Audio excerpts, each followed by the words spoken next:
بەیانیەی 234 کەس لە مامۆستایانی زانکۆ چالاکوانانی سیاسی کللتوری و مەدەنی ئێران لە مەحکومکردنی کردەوەکانی ئیسرائیل لە نەواری غەزە. نەسڵکوژی بە پانتایی نەواری غەزە گەیشتۆتە ئاستێکی کارەساتبارتر. لە 7 ئۆکتۆبەری 2023 زاینیدا تاکو ئێستا زیاتر لە 54,000 کەس لە دەستدرێژی کوێرانەی حکوومەتی ئیسرائیلدا کوژراون و زیاتر لە 7,000 کەسیش بێسەر و شوێن بوون یاخودون بوون. زۆرینەی کوژراوەکان هاوڵاتین و زیاتر لە 14,000 کەسیان منداڵن.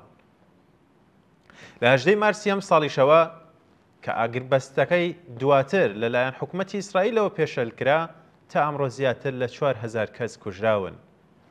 ئێستا لە ئەنجامی هێرشە بێبەزەیەکانی سوپای ئیسرائیل و داگیرکردنی نزیکەی 80% پانتایی خەزە و ڕێگریکردن بە ئەنقەز و ئامانجدا لە گواستنەوەی خۆراک و دەرمان بۆ ئەو ناوچەیە زیاتر لە 2 ملیۆن کەس لە دانیشتوانی غەزە بە توندی ڕوبەڕووی بێبەشی یاخود بێخۆراکی و بێدەرمانی و زۆرێکیان بۆ زیندومانەوەیان یەکسەر پشتیان بە یارمەتی مرۆڤایەتی بەستەوە.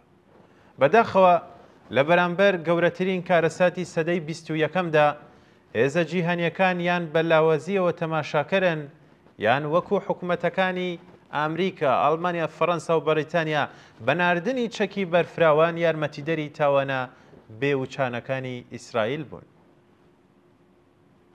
ناڕزایەتیەکانی هەندێک لە حکوومەتە ئەوروپیەکانیش کەمتر کاریگەرن لەوەی کە کاریگەری ڕێگری لە سەر هێرشەکانی حکوومەتی ئیسرائیل هەبێت.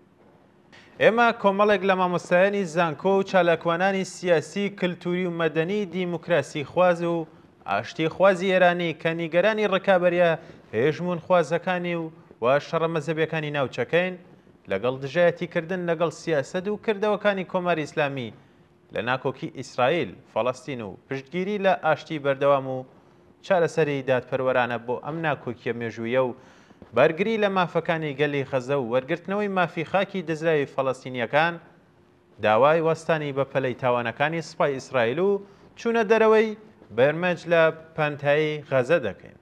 حکوومەتی ناتانیاهۆ بەهۆی نەسڵکوژی پێشێلکردنی یاسا جیهانیەکان و پێوەرە مرۆڤایەتیەکان دەبێت لە دادگایەکی نێودەوڵەتیدا دادگایی بکرێت. فەرمانڕەوایی ئیسرائیل بۆ تێرکردنی هەستی تۆڵەسەندنەوەکەیان بە شێوازی ئەمیشەیە و حکوومەتە لە بری ئەوەی یان لە بری هەر ئیسرائیلێکی کوژاو لە 7 ئۆکتۆبەردا تا ئێستا 45 فەڵەستینیان کوشتووە.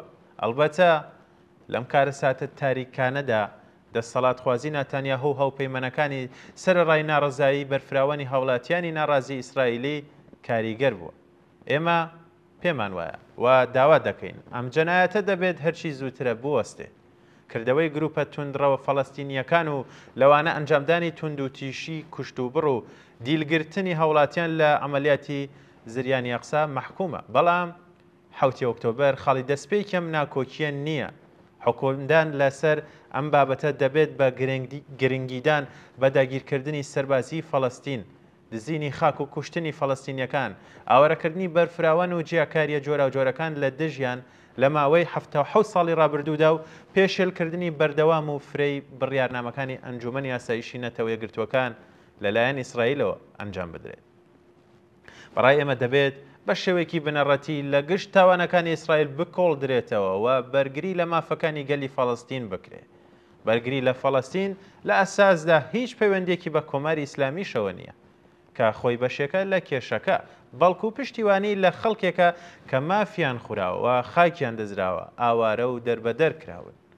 ئێمە شانازیمان بەوەیە کە سەعدی زانا و شاعیر بە ناوبانگی ئێران 8 سەدە پێش ئێساوتوێتی مرۆڤەکان ئەندامانی یەک پەیکەرن و لە یەک گەوهرن کە ئازاری ڕۆژگار بە ئەندامێکی و پەیگەرە گەیشت هەموو ئەندامانی دیکە بێقەرار دەبن. تۆ کە لە ڕەنج و ئازاری خەڵکی دیکە بێخەمبیت سزاوار نییە ناوت بنێن مرۆڤ.